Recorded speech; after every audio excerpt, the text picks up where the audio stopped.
Hi, today is October 9th at 2 p.m. in the Ruth Patrick Science and Education Center, and we are interviewing Scotty Noe for the Student Veteran Oral History Project. I'm Georgia Guest. And my name is Anna Grace Langley, and I'd like to go ahead and thank you for being here and also for the service that you're continuing to provide. Not a problem, thank you. Okay, so we'll go ahead and dive right into some early life questions for you. All right, when and where were you born? I was born September 20th, 1985, across the river at University Hospital. 9:20 at night on 9/20. Oh, wow. So, trust me, my mother reminds me of that every year. Nice. So where did you grow up? So, grew up in Graniteville, South Carolina for the first 5 years of my life. And then we moved out to the Wagner-Salley area, and I spent basically the rest of my childhood out there up until I graduated, and moved on to college from there, and basically stayed in the Aiken area and been in the Aiken area all my life. So did you enjoy growing up in more of a rural area? Yeah, we had 5 acres and dirt bikes, go-karts, all the stuff to kill yourself with. Yeah. Made it. Here I am. But yeah, I enjoyed the area, the space. Nice. So can you go ahead and tell us some about your family, knowing that you had dirt bikes and everything? So I'm the oldest of 3, 2 younger brothers. My mother, her name's Donna, and my father is Sean. He's deceased. He passed away 06. But yeah, they separated when I was 5 years old. And then my mom got with my stepdad, Scott, and they were together until I was 15, so from 5 to 15, 10 years. They were together, and after I hit 15, I hit my rebellious point in life. I had a vehicle. I was young, ready to rock and roll. After high school, graduated, went to Nashville for college, or Nashville Auto Diesel College, and for an automotive and diesel degree. Nice. So what was it like growing up in a house full of boys? Rough. Consistently fighting, consistently arguing. Being the oldest, I was the built-in babysitter. Probably starting around the age of 12, we were left at home while my parents worked, and I babysat my 2 younger brothers. There were a lot of threatening phone calls. My mother was going to beat us when she got home, which was a good little whooping. My mom, who is about 5'5", at the time was threatening, not so much now, me being about 6'2". But yeah, it was rough. There was a lot of fighting, a lot of fussing. So your mom was your first drill sergeant? She was. That faded as I got older. Yeah. She did not hold back on the whippings, no. But they were much needed, I will say that. So as you were getting older and everything, when you went up to high school, what activities were you involved in? So I actually did baseball when I was younger, and then got into football while in middle school, and then probably around the age of 14 started dirt track racing in Batesburg-Leesville at the I-20 Speedway. It's dirt track, oval track. I was big into NASCAR. And had a little blue Pinto. That's where I didn't even have a driver's license. And I'm out there running around hitting the wall mostly. But, hey, I was driving. Just having a blast. So were you into kind of cars and stuff like that with that? I've always been into cars. Okay. I've always had a knack for working on them, tearing stuff apart. I'm very good at tearing stuff apart. Putting it back together is a different story. But yeah, I love cars. I love working on them. So I know you had said you went to Nashville Auto Diesel College. Did that kind of play into that too? Oh yeah. So actually, like I said, dirt track racing, NASCAR. I actually wanted to work for NASCAR. That was part of the goal of going to Nashville Auto Diesel College. I actually wanted to go to UTI, which is Universal Technical Institute, because they had a huge deal with NASCAR. Nashville Auto Diesel College called first. I took them up on it and just stuck with my commitment there, and here we go.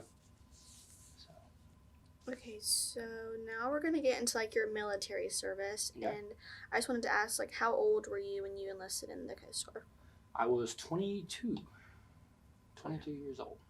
So back to the Nashville Auto Diesel College, did you like finish off like 4 years there and then? So no, Nashville Auto Diesel College is basically a tech school. It's not a 4-year college. You get a certificate from there in automotive and diesel. They give you enough to be dangerous. Everything they base it off of what's called a phase week, which is 2 weeks, and that's how your training goes. 2 weeks here, 2 weeks there, just touch here, touch there, and then they expect you to get just enough knowledge to when you get out into the field, you can be taught more and expand there. But I did get my certificate from there, and as soon as I graduated from there, so I graduated on a Thursday and started on a Monday at Blanchard Caterpillar in West Columbia as a diesel engine technician up there. Okay. So, yeah. Sorry, I was kind of sidetracked from that. But why did you decide to enlist in the Coast Guard? Funny story. Not really. So my cousin and I, we were sitting around. I just actually broken up with my high school sweetheart.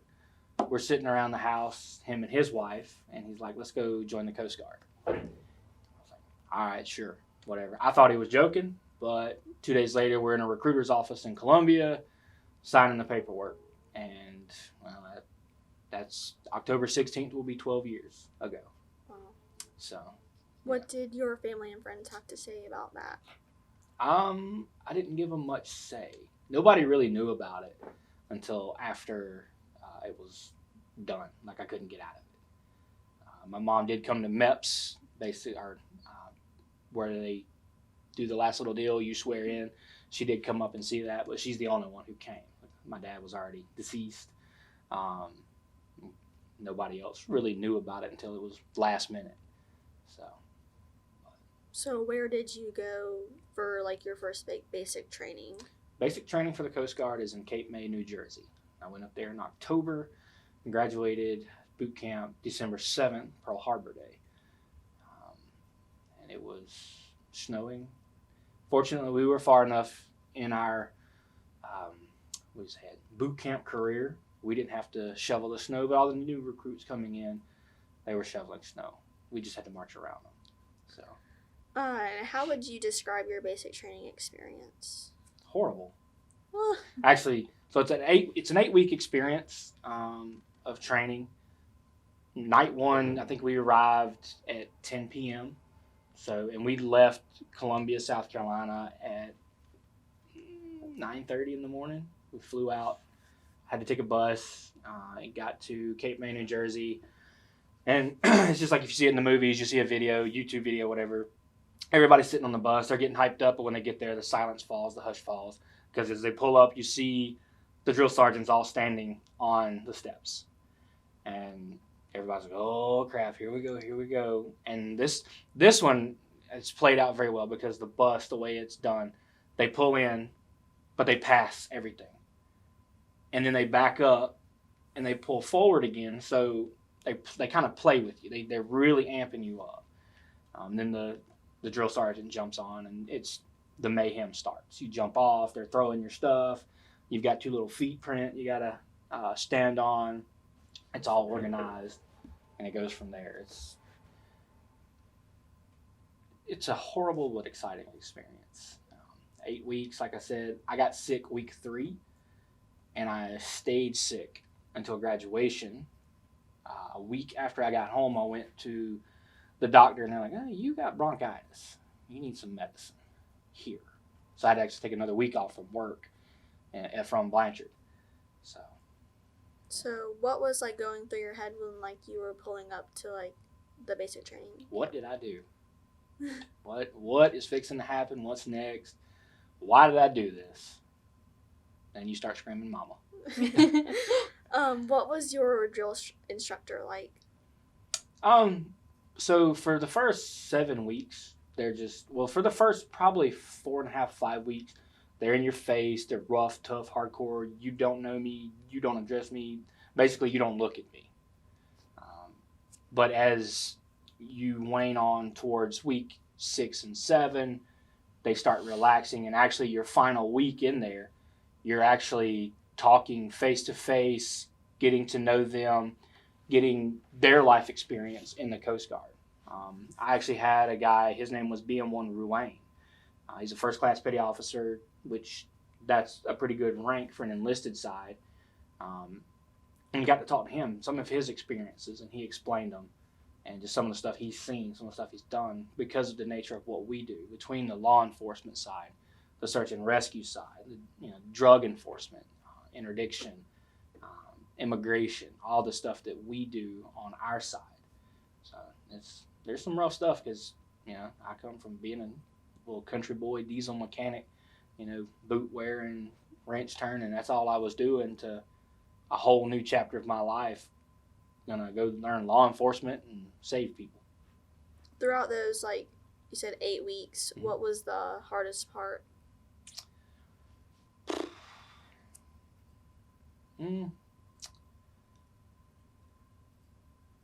Probably about week 4, where you start. So it's, I guess, the halfway point. You see everybody else around you; they're getting letters and stuff like that from home and significant others, and you're not getting as much, because maybe your mama's the only one writing you. And at that time, that's really all I had between my mom and my grandmother. That was it. I didn't have anybody back home that I was talking to, and Mama would write when she could, but other than that, she didn't write every time. But a lot of people, they'd come in, they'd have mail night, and there's guys getting 2, 3, 4 letters a day, and you're just like, well, all right, I guess I'll go hit the rack, because you got nothing. So, but you move on, the next week, because either that, you got somebody in your face, chewing you out, and you got to make sure your rack's perfect. You got to make sure your locker's perfect. You got to make sure your uniform's perfect. Everything's in order. So you didn't really get a whole lot of time to really think about it. So I think Sunday was the most time you had to think about it, because they gave you basically your religious time. So there was, with the drill instructors, they couldn't come in and mess with you. So except for one time I messed up.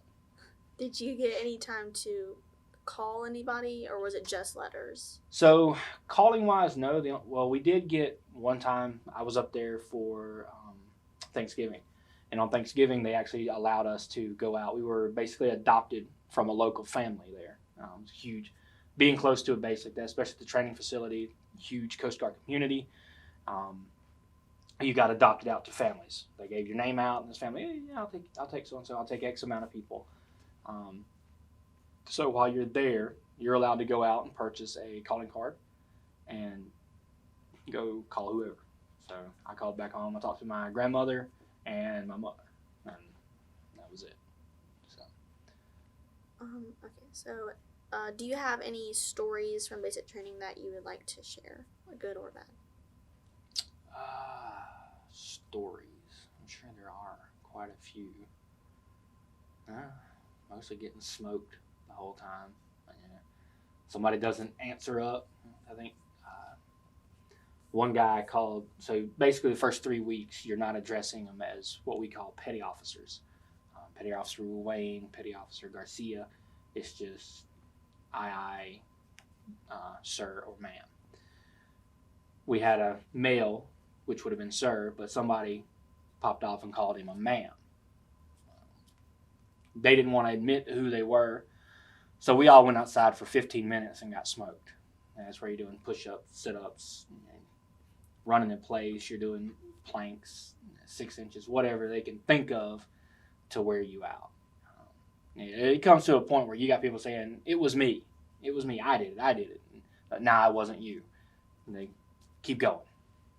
So that was that one. And then my cousin, he spent from week 2 to week 7 in what we called the remedial tower. That's where those guys stayed in trouble every night. Every night they were in trouble. They got smoked. They'd go in there for an hour. They're working out. I mean, you go in there and you see the walls are sweating because they're working them. And it's like 4 or 5 guys in this room. They actually forgot he was in there. They're just smoking him to smoke him. He was put in there for an accident, and they just forgot he was in there. So he got smoked the whole time. And then finally they asked him, we got our pins for our covers. And they're like, where have you been? I've been in the remedial tower. Why are you been in there? He's like, you told me to go in there. All right, get out. So it was like we all kind of chuckled. So, but it was if you were there, it was a little funnier. But that was probably one of the better stories. I actually still give him crap about that one. So. Would you change anything or like change anything about your experience? No. Part of me would have went active duty and stayed active duty, just so I could have went more places, seen more things, done more things. But at the same time, I look at my life now, and I really like my life now. So between my wife, my kids, what I'm doing, I mean, the education that I'm getting right now. If I was active duty, I would be doing it little by little, not pursuing an engineering degree, and be taking a lot longer. So, yeah. So, focusing in on your basic training experience, how did that change you? Or if it did change you, how so? I don't know that it really did. So we have what's called our core values: honor, respect, devotion to duty. I've always had respect for people, but I think maybe a little bit more so now, especially because you have to give it to fellow officers or officers in general, and then the people you work for. But now I am now an MK1, like the BM1 that was my company commander. I am an MK1, so I'm an E6. I'm up there in status, and I'm actually over a couple of guys that, I'm their supervisor. So over the years, I've had to learn that leadership and go through that process. So, yeah, you kind of start learning that in boot camp with the core values of honor, respect, devotion to duty, and then you just grow from there. And where did you go from basic training? So I come back home. I'm in the reserves. I come back home, and my first duty station was Tybee Island down in Savannah, Georgia. It's about a 2.5 hour ride from my house, all backwoods, pretty much the whole way, where I did a lot of search and rescue there, and then rolled into law enforcement. Had a very good time down there, enjoyed it a lot. So then I actually got activated and did 4 years active duty in Charleston, where I'm at now. Basically, I'm doing mostly security and patrols, law enforcement, and just a touch of search and rescue. But while in Tybee Island, it was more search and rescue versus law enforcement. So in our preliminary interview, we talked about how you didn't really call them units, you called them stations. Yes. Can you describe what a typical station does? Well, basically, a lot of what I just said, and it really depends on where you're at. So the stations and what we do at the station is search and rescue and law enforcement, mostly. Where I'm at now is called a base, and what we do is maintenance. We have different personnel, like a BM is a bosun's mate. They're the boat drivers. And MK, which is what I am, is a machinery technician. We're the guys who fix what the BMs break. And if it's broken on the boat, we go fix it. We have DCs, damage control. They do the welding, the nailing, carpentry, all that stuff. So it really depends on what the needs are of the station and what's there. So like I said, I'm at a base, and then at a station, you're going to do the law enforcement. You're going to do the search and rescue. Those are typically smaller units. Tybee Island, that's a station. They call that station life. Down in Charleston, I don't know if you've ever been down to Charleston, and if you go around what they call the battery, you can actually come around and you'll see a little Coast Guard area right there with some boats sitting out there. That's the station. So that's where they perform all the, like I said, the search and rescue.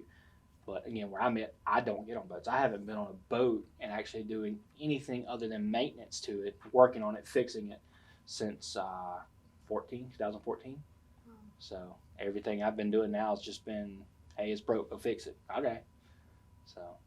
So what is I know you said they're all different, but are the stations and bases they have a lot of people, or is it smaller, or does it depend? Stations usually are smaller.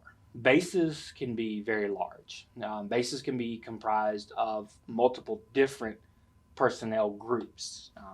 We would down in Charleston, there's a security unit. There's the what we call the MAT, what I am, the maintenance augmentation team.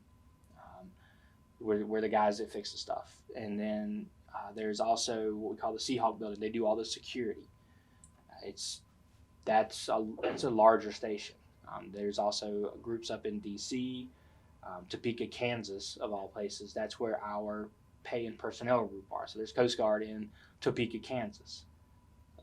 There's a station in Guantanamo Bay that they do security patrols down there on the coastal waters down in Gitmo. So the stations are a lot smaller, but bases are typically bigger. But they're going to be the ones that are going to have the really, really big white ships that we carry. That's where typically your bases are going to be, such as Yorktown, Virginia, or base Charleston, where I'm at. So they're all across the U.S. and Hawaii, where I hope I can get stationed one day. And I know you said you've been to like 3 or 4 stations. Yes. Which one was like did you have a favorite? Probably Station Charleston. We did a lot more out of there. There was a lot more to do out of there. Station Savannah was nice, but it was a lot slower. There wasn't as much going on, I guess, because Savannah is not as big as Charleston. Charleston, there was always something going on. If there was an event going on that someone was shooting fireworks, you could almost bet that we're going to get a flare sighting, and you're going out to do a flare sighting, because you can't just say it's probably just a firecracker or firework going off. You have to go out and investigate it. So, and every year, never fails, there's a flare sighting from a bridge that they're pretty confident, but they're not sure, but we have to go out, and you'll spend hours doing that. And how long have you been at the one in Charleston? So I was 2010 is when I went active down there. Come off in 2014, and then from 2014, so that 2010 to 2014 was the station. 2014 to now was the base. Okay. So you've been I've been in Charleston for about 9 years. Okay. And when we had spoken, you said that you had participated in like oil spill cleanup and hurricane relief. Can you kind of tell us about that? So actually, there was a stint in between before Charleston, while I was still at Tybee. The big massive oil spill down in New Orleans, when the rig exploded, the BP oil spill. Mm-hmm. I actually went down there for about 3.5 months, and I had to go out and with local captains. So I had to wear my Coast Guard uniform and do the whole Coast Guard thing, but I was with a local captain who knew the waters, and we had quadrants that we would go out and we would spend X amount of hours and making sure that there was no oil sheen, what they call oil balls, so basically where the oil had congealed and was just floating along. So we had to make sure we didn't see any of those, because it was a mess. It was a very nasty mess. There was several times that it actually had moved in to where we were, and we actually had to have the scrubber ship come, and that was a marvel in its own. They actually converted this thing to oil and water went in one end, and water by itself come out the other end. It was pretty neat. It was a big effort, but it was fun. Was there anything that was hard to see, especially with like hurricane relief? No, not really. The worst, actually, I wouldn't even say it's the worst thing. The search and rescue while in Charleston, we had to go out on, so people commit suicide from the bridge right there quite often. They're bridge jumpers, and unless you're right there, you're not going to find them. So they're actually a few days, but by that time you're not there. Somebody else has reported a body that they've seen, and then that's when local law enforcement will actually go out there with the coroner, and they'll retrieve the body. So I've never seen anything like that, but I have been, part of those teams waiting just in case. So those are probably the roughest. Now, when you do search and rescue and you actually are successful, there's a huge like satisfaction to it. I remember pulling the best one that really sticks out to me because it was just a horrible storm crept up on us. We're actually out doing training, and these 4 kids, three guys and a girl, were out on a catamaran off of Folly. Went out, catamaran overturned, storm come up. They're out there, and we got a call. We had to go find them. Fortunately, we found them, and the catamaran was just gone. They were completely underwater. They're sitting on one of the pontoons on it, and got them on board and just making our way back. But it was probably a 6-hour evolution, just finding these kids. But we found them. So again, the only reason we knew they were out there is because one of them actually did what you're not supposed to do. He actually left the boat. He left the group. You're supposed to stay with your group, with the vessel, because you're a bigger target. Because if you're in that really big body of water, the ocean, we can't see you as one little body bobbing along. But if you're with a vessel, with a group, you're a bigger target. Well, he could see the beach. He was close enough to it that he swam to it. And he got in there and he got up there. He was exhausted. They ended up taking him immediately to the hospital, and but he told them, "Hey, my friends are out there," and that's when we got dispatched. So, but just getting those kids on board and everybody being safe, everybody being alive, nobody being harmed, just the satisfaction you get from that is amazing. Because I've done a lot of stuff, and I don't think I've had a rush like that. So. Yeah. And then I guess we're going to move towards rank now. With you still being an active member, and you said your rank is an E6 Petty Officer, Mm-hmm. Where do you hope to go from there? So actually right now what I'm working on doing, at the end of the month, I'm sitting for Chief Petty Officer, which is E7. So it's bump in rank, bump in pay, but my ultimate goal actually is to become an officer. So I'll go from enlisted to officer, which is a bigger pay bump, a bigger rank bump. Also, that's the guys you see when they get a salute. That's where I'm looking to go. So I got a few more credit hours to tack on to my degree, and as soon as I hit that mark, I'm gonna put in my application and hopefully get selected. So, but that's my ultimate goal there, is to actually move over to officer and grow in rank from there. So I'll actually start off again at the bottom. So I'm actually getting to the top of where I am rank-wise now. There's only 3 more rank levels ahead of me, and then I'll be topped out there. Now, it could take me another 10 years, but there's only 3 more. When I switch over, I'll drop all the way down to the bottom and get to work my way all the way back up until I retire. So, and my goal there is to do 30 years, so I can actually see how high I can get. So, because I have a goal, and I'm gonna make it, but I have a goal. So Is the 30 years including what you've already done? It will be, yes. So it will be. So like I said, I'm at 12 years, October 16th. So Long time. kind of quick. And can you describe the responsibilities associated with your rank? Like I said, I'm a supervisor. I have a couple guys underneath me.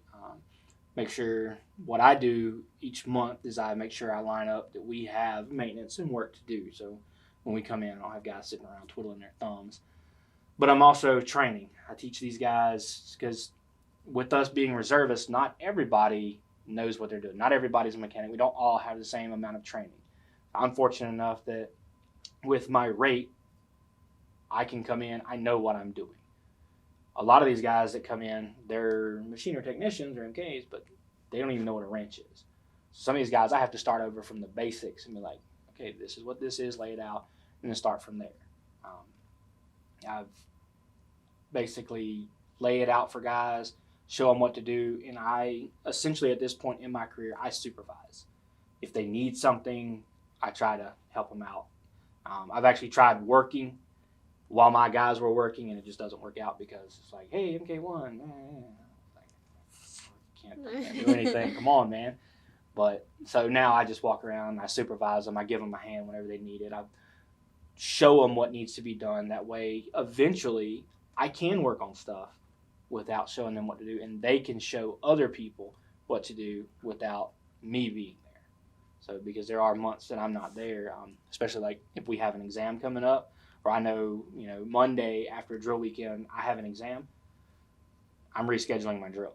So I'll just drill with the active duty guys during the week at some point in time frame, make it up, versus going in that weekend. So if I'm not there, somebody else has to step in. Most of the time it's either a chief or another MK1 if there's one available. So Is there a feeling of like satisfaction when you like help someone and then they're able to teach somebody else? oh yeah, what you taught them? huge satisfaction. It's when you've taken your knowledge of what you know and you teach someone else, and they are able to show someone else how to do it properly, and without tearing something up, because that happens a lot in this field, and then I get stuck fixing it. It's not fun either. Yeah, it's a great feeling. So I love teaching people. I love learning new stuff every day. I mean, these ships, as big as they are, there's so many things on them machinery wise that I don't know half of it. I'm still trying to get schools in Yorktown, Virginia, so I can learn some more, so I can be a better asset to our unit. That way, I'm not having to rely on someone else to show me, or I'm not having to read what we call an MPC, a maintenance procedure card. Okay, step 1, do this. So tear someone else up because they like to leave steps out. And during the preliminary interview, you told us that you had around 12 medals and awards. Yeah. Is there one that like holds the most like honor and value? Probably my meritorious team commendation. It was a team effort we received while I was active duty down in Charleston. It was basically a 2-week span of a lot of maintenance that got done. I think we ended up changing 9 engines out on a couple different boats, and a lot of maintenance got done. A lot of work got done, along with keeping up with my qualifications, because I also had to get underway and sit security zones and do stuff at night, as well as maintain my gun qualifications, maintain the shop, and maintain myself and my family. So that one, it was a 2-week span that we got the award for ultimately. There was a lot more that went into it just over the course of the time frame, but that 2-week period is what was our real big bump, and it was a huge team effort for our MAT team. It was a great team cohesion, if you will, and that was a good one for me. So, are there any that you hope to receive within the next 18 years? Not really. The biggest one I want is my officer candidacy. It's not a medal. It's just switching from enlisted to officer. So I'm being picked up, if you will. So, because like I said, you have to put an application. You go through just like this. It's an oral interview with an officer board, but there's about 6 people, but they're all higher ranking, active duty, from commanders, captains. I want to say there's an admiral on there, and admirals, depending on the star rankings. That's the big guy. You got to impress them, not only with your track record, but sitting here talking to them. You have to impress them. So that's my next step. That's my next goal, is to, like I said, impress those guys enough to be picked up to be an officer candidate. Gotcha. Okay, so kind of like phasing into now, what is a typical day like? Well, if I have to take my kids to school, or if I don't have to take my kids to school, I got two different days. No, so if I don't have to take my kids to school, my day starts at 4 a.m. Get up, get dressed, and go through the whole process. Get my coffee made. Get on the road from North Augusta to Savannah River site. Get on site, get into my area, and basically start my day there at 5 o'clock. I try to log in at 5 o'clock and be on the clock at 5 o'clock in the morning, because it takes about 40 to 45 minutes to get to work, depending on how traffic is and how slow I'm moving. And then depending on what day I have class, some days it is I have to leave there at 11 a.m. to be in class by 12, or there are other days I have to leave there at 2 to be in class by 3. And then I'll go from 11 or 3 all the way to 5:45 in the evening. And then I'll leave and go home. Depending on what day that is, my son has soccer on Mondays and Thursdays. He has a soccer game on Tuesdays and Fridays. He has karate, and on Wednesdays, like today, we have a free day. So, and all that in between, I'm doing lab reports, schoolwork, homework, whatever, making lunches. So, and then if my wife's home, I'm also doing dinners. Or if she's not home, I'm doing dinners. If she's home, she's taking care of that mess. So what are the differences that you see between a day in the Coast Guard and a day in the life that you're living right now? Day in the Coast Guard is a lot more relaxed, actually. Oh, wow. Well, mostly because, like, right now, being a reservist, when I go down in Charleston, I'm not with my family. My family stays here. They don't go with me.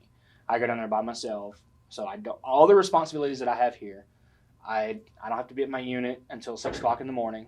So I'm not up at 4 o'clock in the morning because it's only a 15-minute ride versus a 40 to 45-minute ride. There's coffee there, so I can just, there you go, there's coffee. So it's a lot simpler. When I get off in the evening, I'm done. I don't have schoolwork. I don't have kids. I don't have my wife. I can do whatever I want to do. If I want to watch TV, if I want to go out to eat, if I want to go party, I don't care. I can do me. It's a little bit more laid back.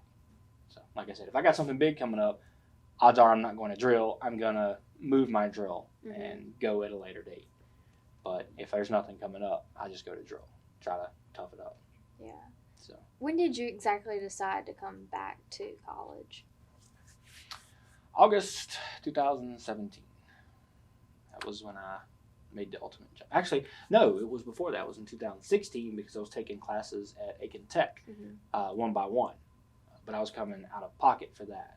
I wasn't doing any loans. I wasn't using my GI Bill. I was one class at a time.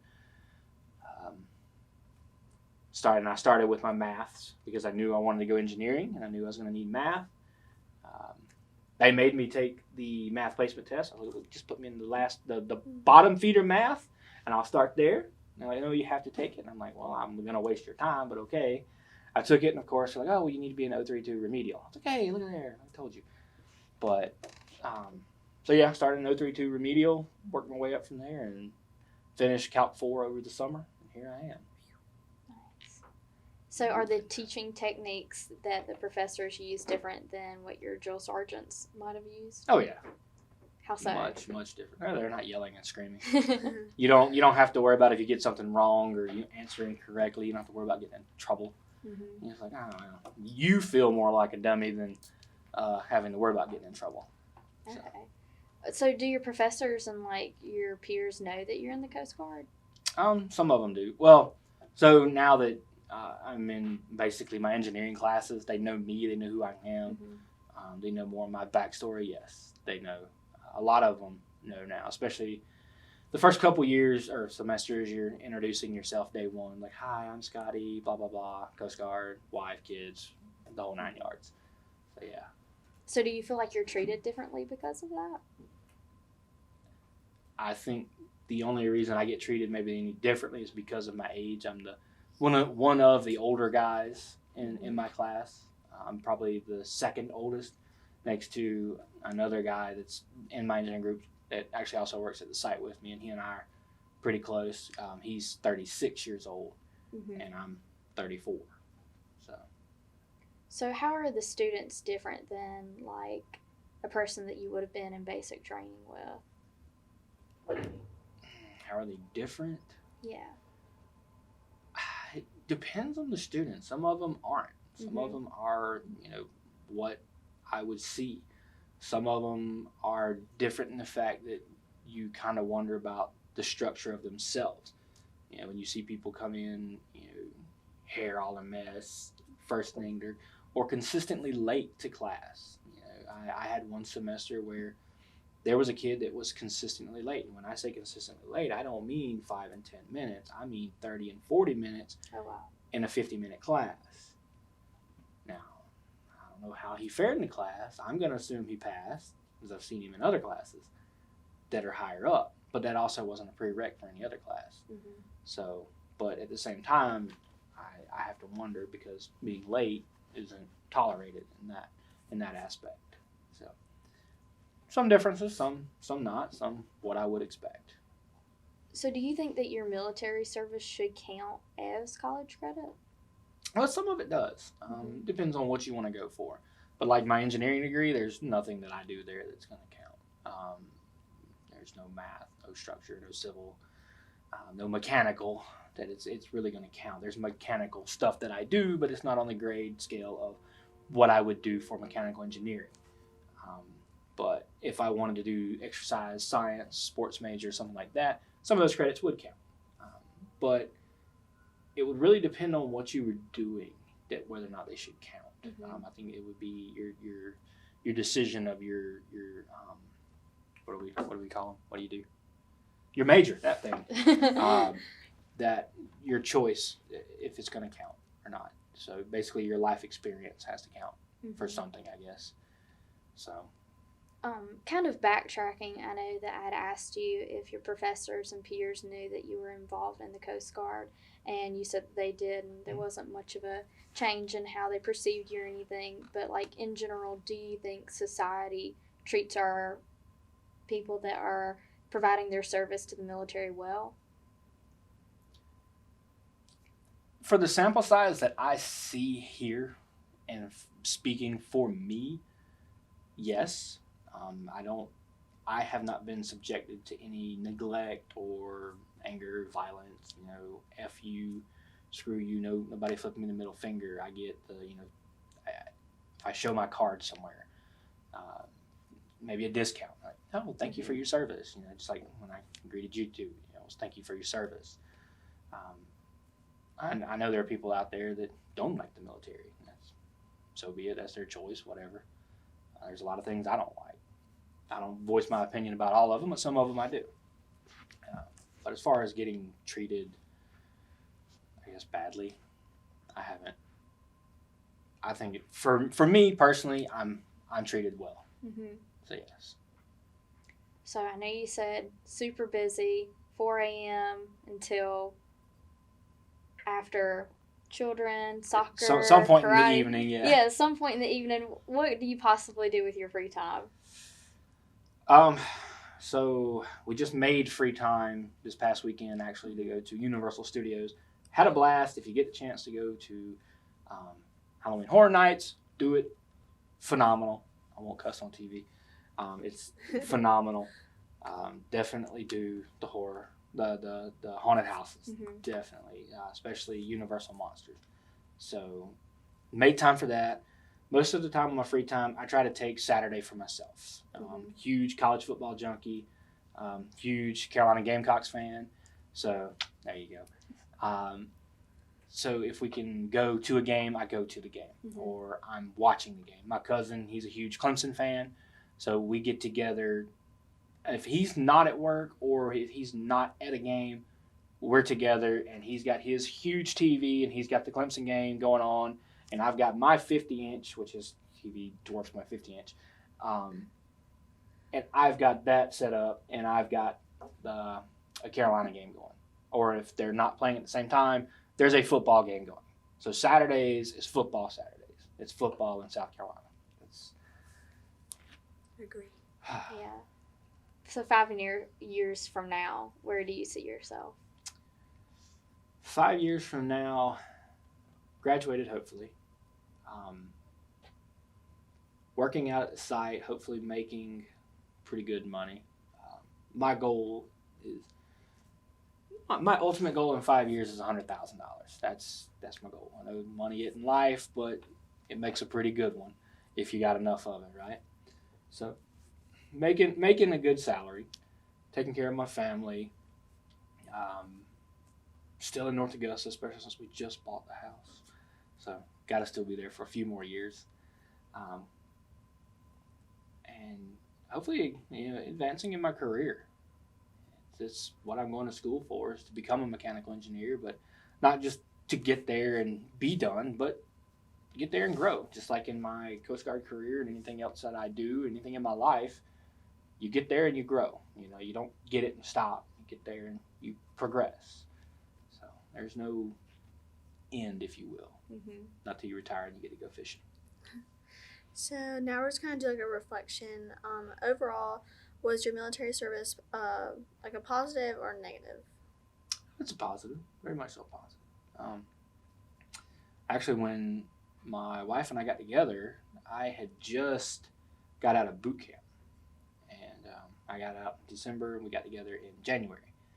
Or we met in January. I'm going to rephrase that. We met in January. And it was the first thing I told her. I was like, look, I'm in the military. I'm in the Coast Guard. And there's going to be requirements of me. There's going to be a potential that I'll be gone for a couple months at a time. She wasn't too happy with that. And she was like, well, when your chance comes up to get out, I want you out. I'm like, well, we'll think about it when we get there. Well, she's been along with me on this ride. And like I said, almost 12 years later, here I am, and she's like, "Nah, you keep on going, keep going." So that has changed. She's enjoyed it. I've enjoyed it. It's provided us a good bit. They've taken care of us. It's not for everyone, but I would recommend it for somebody if you don't know what to do or where to go. You don't know what you want to do. You're at that point in life. You get out of college or out of high school. For students, they don't want to go immediately to school, but they don't know what they want to do. The Coast Guard was probably, if I wish I would have done it before I would have incurred the debt for Nashville Auto College or anything else, because it would have given me a little bit more experience, but it would also, like right now I'm using the GI Bill, which I did the 4 years that is required of me for them to pay for 3 years of my college. And here I am getting an engineering degree, and all it took was a 4-year commitment on my part. I did my part, now they're doing their part. So, and I'm still going with that. Yeah, the nice thing about that is that you enjoyed the 4 years, you weren't trying to just And not everybody does, like I said. And again, it depends on where you go. The Army and Marines, they're not as enjoyable to some people as they are to others, or the Coast Guard. And the Coast Guard's not as enjoyable to other people as the Navy or the Air Force or the Marines or Army. It's all on that person. Some people leap then look. That's why they say look before you leap. But I've enjoyed it. It's taken care of me. And do you think that a military draft should be reinstated? If so, should only men be registered? As far as the draft goes, there's no need for it. Right now, there's enough people. There's no need for a draft right now. If it ever come up, whoever wanted to serve, it shouldn't. I, in a sense, see why they say only men, but if women want to serve, I'm not a sexist. Women can't do this, women shouldn't do that. If you want to do something, you got your heart set on it, go girl. That's my views. So I'm not gonna hold you back, and nobody else should hold anybody back either. So. And going back to, recommending someone for joining the Coast Guard, how would you feel if one of your sons wanted to enlist? We would sit down and talk about my experiences, what I've done, where I've been, how I've felt about it. Because there was actually a point in my career where I was like, screw this, I'm over it, I'm done, I'm out, forget you guys. I was actually labeled as Disgruntled Scotty. That was my nickname at my unit for probably 4 to 6 months. Just because I had hit a wall, I was burnt out. I didn't want to do it anymore. And that happens in probably every phase of life. I've been through it here. Going through the semesters, I'm like, man, I'm done with this. I'm going back to the workforce. I'm over this. So I would sit him down. I'd talk to him. If it's something he wanted to do, you're your own person. You're your own man. Go for it, dude. So you're 18, you're 19, whatever you got to be to enlist. Have a great day. And would you recommend the Coast Guard, or if he wanted to join a different service, would you be supportive with that? I would be supportive of whatever he wanted. I would recommend the Coast Guard just because of what we do, the search and rescue portion, that's a big part of what I enjoy doing. Someone's in trouble, I got to go help them. It's not a hero thing. It's not a machoism thing, but just knowing that you have the opportunity to go help someone. There's a lot that comes with it, and you spend hours searching for someone bobbing in the water, and do you find them? Do you not find them? I mean, when you find them, what state are they in? You go through all this training that you may never use, you may use, you don't know. Like, I've done a lot of CPR training, CPR out the wazoo, but I've never used CPR. But that CPR will help me here. It'll help me traveling to and from drill. It'll help me in a football stadium, because if somebody collapses and they need CPR and there's no medical personnel available, I know CPR. If they need it, I can do it. But it's whatever he wants to do, whatever anybody wants to do. Tell you what my wife tells me, you do you, boo. So that's really all we have for you. We really appreciate you Not a problem. working with us for this, and again, thank you for your service and your time and consideration. Not a problem. Thank y'all for picking me. Thank you.